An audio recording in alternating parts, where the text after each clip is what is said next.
White Kansas City man accused of shooting a black teenager will be arraigned in court today. Andrew Lester posted bond yesterday and was released from jail. He's charged with 2 felony counts after last Thursday's shooting.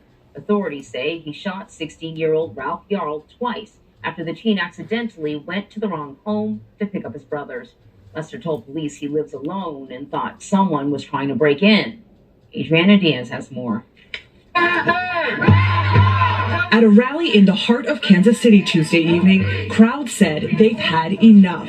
I have 2 young sons, 2 black sons, and this personally hit home what if that was my son that rang that doorbell. 16-year-old Ralph Yarl was shot in the head and then in the arm last Thursday when his family says he knocked on the wrong door while trying to pick up his twin brothers. Ralph went to an address on this road. This is Northeast 115th Street, when in fact his little brothers were just a block away. You can see that next green street sign. That's Northeast 115th Terrace, just about 100 yards away. Attorney Lee Merritt represents the family. Our biggest concern is that this man never walks the street again. The charges that he has, if successfully convicted, will lead to life imprisonment. And that's enough for us.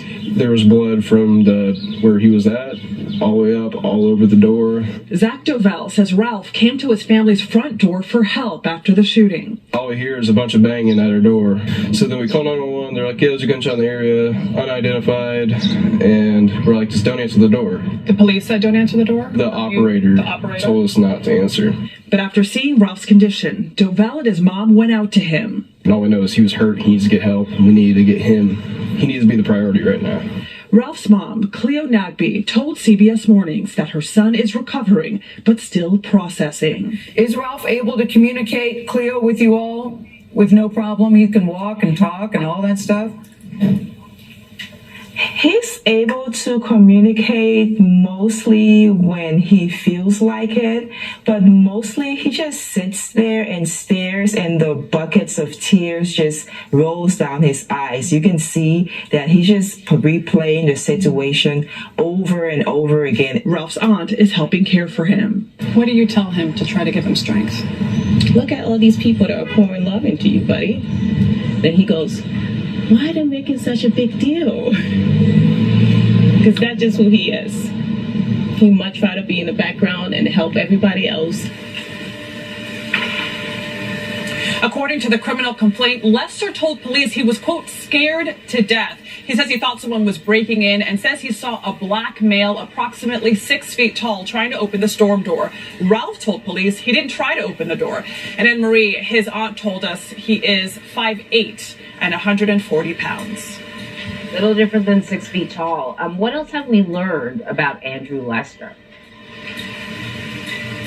Well, the neighbor we spoke to didn't know him. He said, you know, he was somebody who his little brother would go and mow the lawn or rake the lawn, but really didn't have much communication with him. We know that he lived alone, and he's going to be here at 1:30 today to be arraigned. He's currently, the instructions he's been given is he's not to have any contact right now with the family. He is not in jail. He's right now, he bonded out yesterday. He also is being monitored by his cell phone, but we will get his first appearance today at this courthouse.